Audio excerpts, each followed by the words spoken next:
Hello everyone, welcome to my YouTube channel Sky English Corner. प्यारे viewers, हम पढ़ रहे हैं प्रेजेंट इंडेफिनिट टेंस।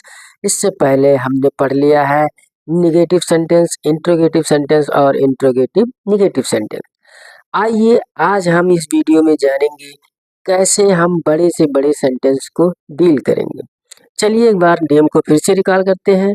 नियम को मैं इसलिए याद करवाता हूँ ताकि आपको ये नियम ही जितना बढ़िया याद हो जाएगा, आपको सेंटेंस को डील करते समय कोई समस्या नहीं होगी। तो चलिए फिर वीडियो को शुरू करते हैं। बड़े से बड़े सेंटेंस को कैसे बनाया जाए, चलिए देखते हैं। तो प्रेजेंट इंडेफिनिट टेंस है, पहचान है ता है, first form of the word, first form of the word में यस या यस भी third person singular do does plus first form of the word. तो प्यारे व्यूअर्स, पहला सेंटेंस है मेरा भाई खेलता है। तो ये सेंटेंस है पॉजिटिव क्योंकि ना तो इसमें निगेटिव है ना ही कोई प्रश्नवाचक शब्द है। इसमें मेरा अकेला कुछ नहीं है, मेरा के साथ भाई जुड़ेगा तभी ये सब्जेक्ट बनेगा। तो मेरा भाई क्या हुआ, सब्जेक्ट। तो हम लिख लेते हैं subject my brother, my brother.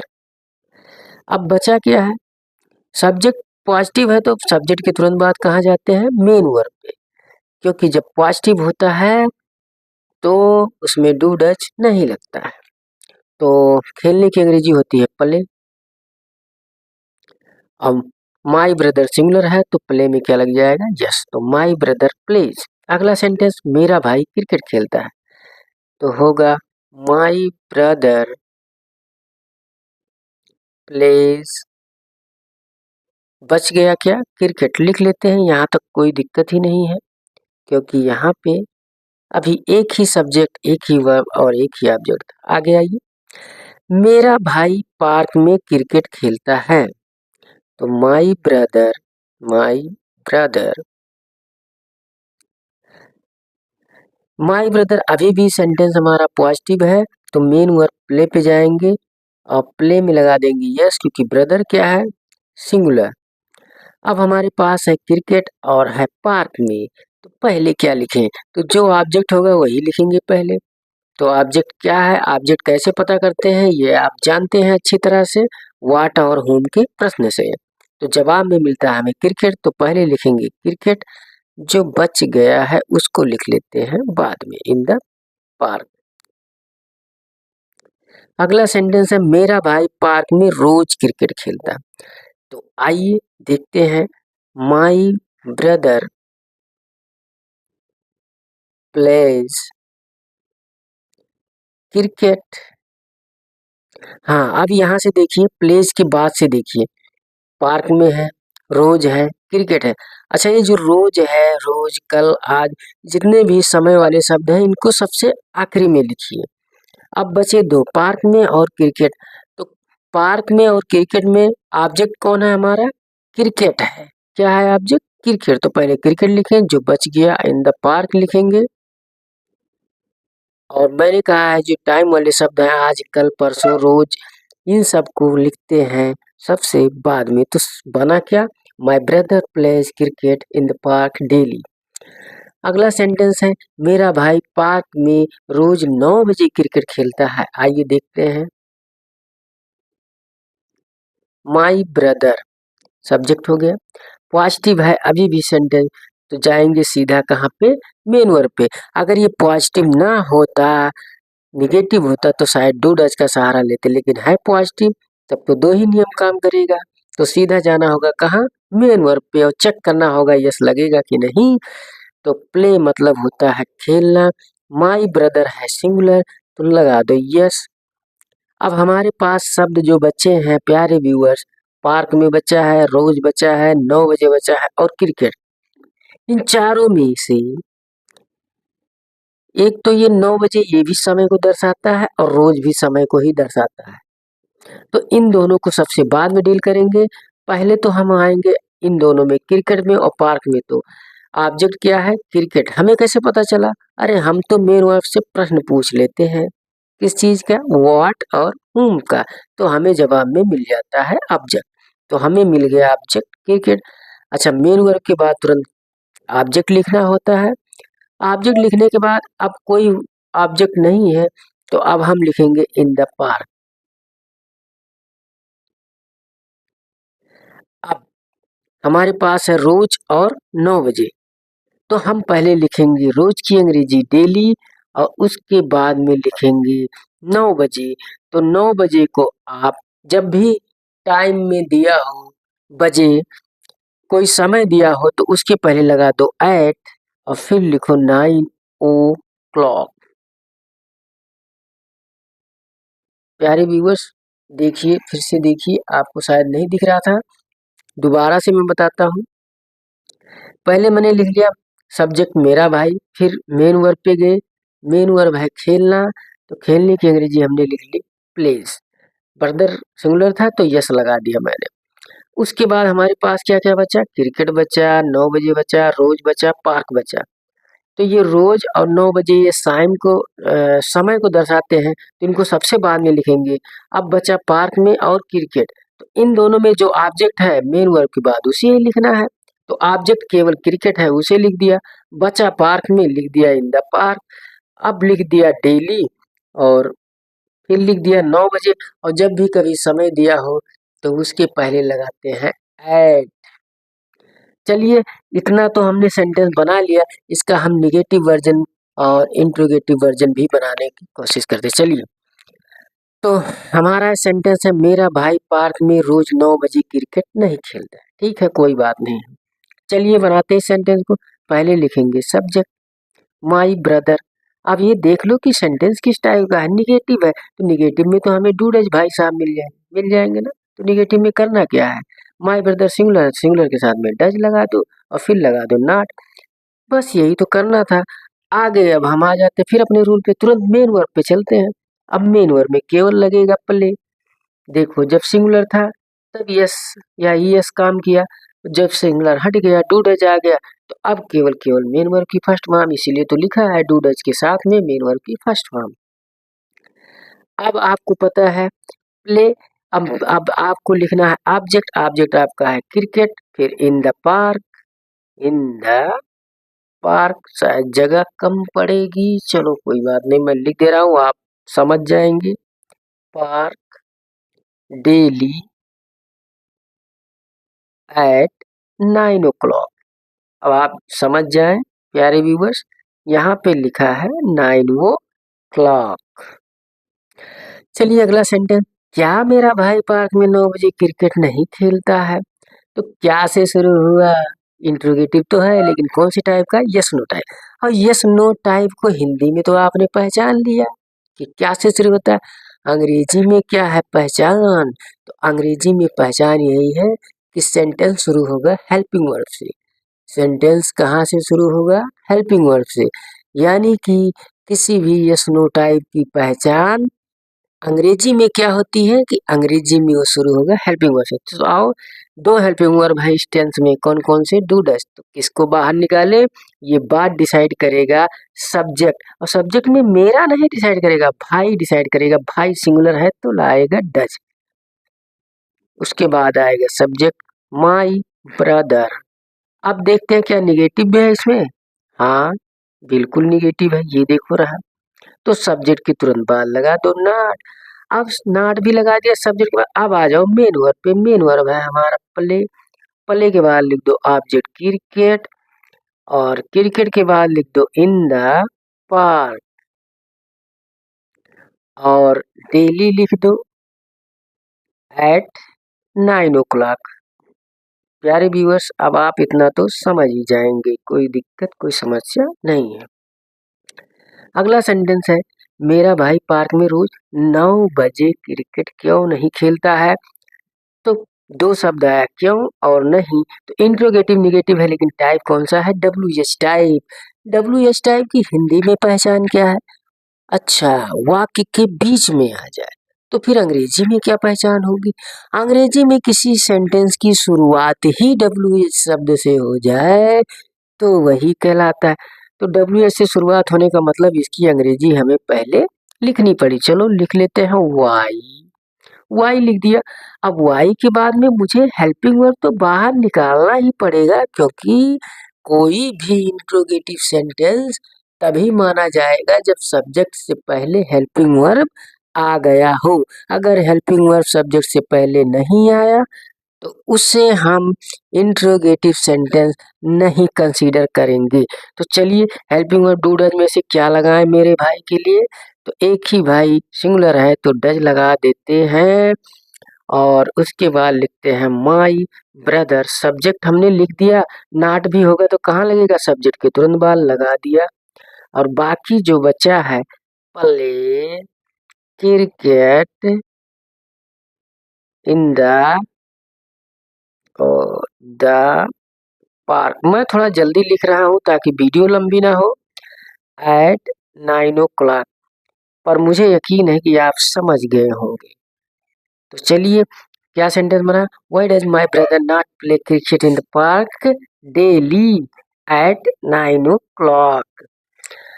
प्यारे व्यूवर ध्यान से देखना, हमें जहां मेन वर्ब मिलता है वहां से लेके कोई परिवर्तन नहीं होगा। देखिए play cricket in the park daily at 9 o'clock, play cricket in the park daily at 9 o'clock, play cricket in the park daily at 9 o'clock। यानी कि जो भी कुछ बदलाव होता है आगे ही होता है। चलिए मैं आपको कुछ और सेंटेंसेस दिखाता हूँ और भी बड़े कैसे। तो कुछ सेंटेंसेस ये रहे प्यारे व्यूअर्स, चलिए इनको भी बनाते हैं। वीडियो भले ही लंबी हो पर वीडियो को ध्यान से देखना, आपको समझ में आ जाएगा कि कैसे हम डील करेंगे चाहे बड़े से बड़ा भी सेंटेंस आ जाए हमारे सामने। चलिए पहला सेंटेंस है उनकी बहन पढ़ाती है। अच्छा, ये उनकी बहन जब आप कहते हैं पढ़ाती है तो इसका मतलब कि कोई एक बंदा नहीं है जिसकी बहन, उनकी बहन बहुत सारे लोग हैं और उनकी कोई एक बहन है वही पढ़ाती है। तो यानी कि बहुवचन दे का क्या बनेगा, ही सीट का बहुवचन क्या होता है, दे। तो दे का पजेसिव क्या होगा, देयर।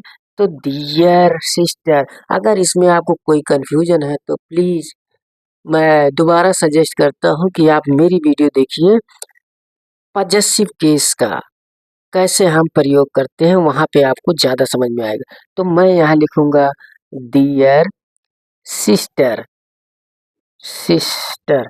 अब प्यारे व्यूअर्स इसमें मेन सब्जेक्ट हमारा सिस्टर है, ना कि देयर को देख के हम सिंगुलर प्लूरल जज करेंगे। तो सब्जेक्ट लिख दिया, पॉजिटिव सेंटेंस है तो सीधे बढ़ जाते हैं मेन वर्ब। मेन वर्ब है पढ़ाना, पढ़ाने की अंग्रेजी होती है टीच। और टीच में क्या लगेगा, यस या ई एस। अभी तो बताया है वीडियो में कि जो शब्द सी एच पे समाप्त हो उसमें लगता है ई एस। तो लगा दिया, सिस्टर सिंगुलर था लगा दिया। अगला सेंटेंस फिर से बनाते हैं, डियर सिस्टर। यहाँ तक तो कोई तकलीफ कोई दिक्कत नहीं हुई। टीच, अब बचा क्या, राहुल, तो राहुल लिख दो। कोई भी प्रॉपर नाउन हो तो कैपिटल लेटर में लिखा जाता है उसका पहला लेटर। आगे चलिए, उनकी बहन राहुल को अंग्रेजी पढ़ाती है तो हम क्या लिखेंगे, डियर सिस्टर टीच। अब आपके सामने प्रश्न है, राहुल भी है अंग्रेजी भी है, पहले किसे लिखेंगी। तो प्यारे व्यूअर्स मैं फिर से रिकमेंड करूंगा आप हमारी वीडियो एक बार जरूर देखें, how to use double object in a sentence. वहां मैंने बताया है कि अगर ऑब्जेक्टिव केस वाला ऑब्जेक्टिव केस का प्रोनाउन ना हो तब हम जो व्हाट से प्रश्न करेंगे उसका जवाब जो मिलेगा वो पहले लिखेंगे। तो व्हाट मतलब क्या, तो क्या पढ़ाती है अंग्रेजी, तो पहले लिखेंगे अंग्रेजी और उसके बाद टू से जोड़ के लिख देंगे दूसरा ऑब्जेक्ट। चलो ये बन गया, क्या बना, देयर सिस्टर टीच। अच्छा, देयर से देख के आप कभी मत जज करना कि ये प्लूरल है। यहाँ पे हमारा मेन क्या है, सिस्टर, सिस्टर है सिंगुलर तो लगेगा मेन वर्ब में यस। तो teach, their sister teach English to Rahul. चलिए अगले सेंटेंस पे चलते हैं। अगला सेंटेंस, उनकी बहन राहुल को SMT DDIC में अंग्रेजी पढ़ाती है। चलिए लिख लेते हैं जल्दी जल्दी, यहाँ तक तो कोई दिक्कत नहीं है, आपको समझ में आ गया है। सिस्टर टीच, टीच के बाद में क्या आएगा, पहले अंग्रेजी की राहुल, अंग्रेजी आएगा, दोनों ऑब्जेक्ट है तो मेन वर्ड के बाद पहले ऑब्जेक्ट ही लिखा जाएगा उसके बाद ना कुछ लिखा जाएगा। तो इंग्लिश टू राहुल। अब डील करेंगे, जब ऑब्जेक्ट हो जाए तब हम डील करते हैं कि बचा क्या क्या है। बस केवल S M T D D I C में बचा है, तो in S M T D D I C हम लिख देते हैं। चलिए अगले सेंटेंस पे चलते हैं। आपको दिख रहा होगा, उनकी बहन राहुल को S M T D D C में हर रविवार को अंग्रेजी पढ़ाती है। तो चलिए डियर सिस्टर, यहाँ तक तो आपको कोई दिक्कत है ही नहीं, हमने लिख दिया। टीच भी लिख दिया, कोई समस्या कोई प्रॉब्लम नहीं। इंग्लिश भी लिख दिया और टू राहुल भी लिख दिया, यहाँ तक कोई दिक्कत नहीं। अब बचा है S M T D D I C में और हर रविवार को बचा है।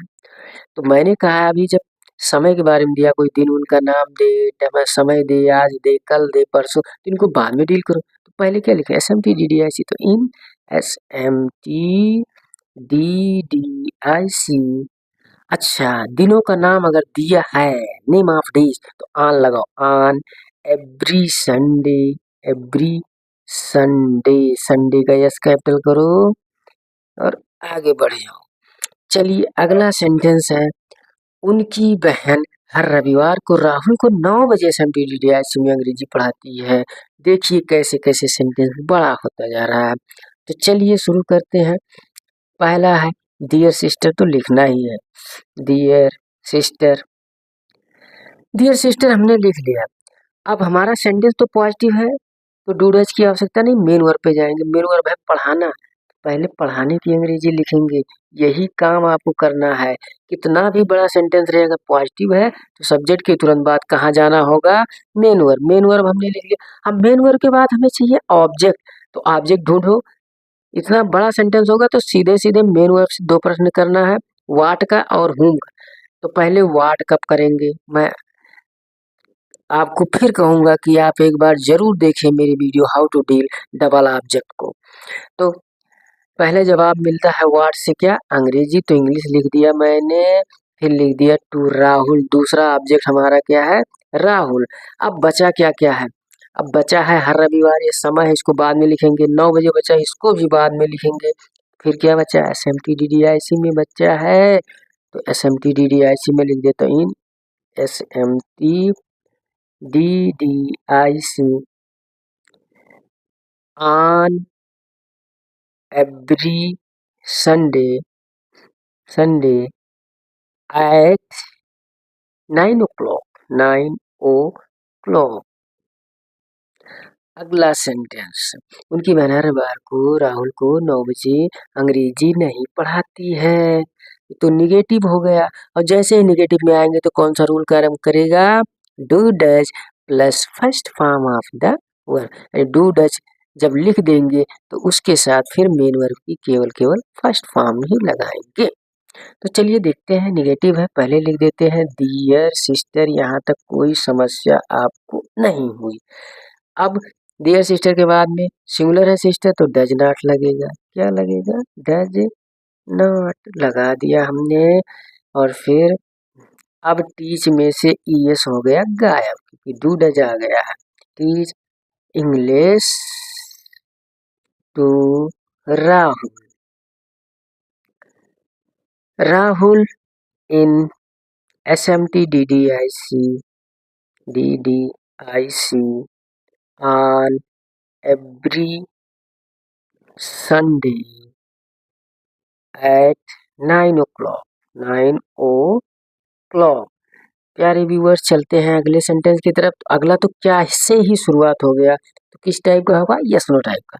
यस नो टाइप को अंग्रेजी में बनाने के लिए क्या करना, अंग्रेजी में क्या पहचान है, हेल्पिंग वर्ब से शुरू होगा। तो हेल्पिंग वर्ब क्या लगाएं, अरे ताहा है, ताहा है तो प्रेजेंट इंडेफिनिट, प्रेजेंट इंडेफिनिट में दो ही हेल्पिंग वर्ब है, डू डज, क्या लगाएं, सब्जेक्ट क्या है, उनकी बहन, तो बहन के हिसाब से क्या लगाएं हम, डज। चलो डज को निकाल दिया बाहर, डज, डज को निकाल दिया हमने बाहर, तो डज, फिर देयर सिस्टर, देयर सिस्टर।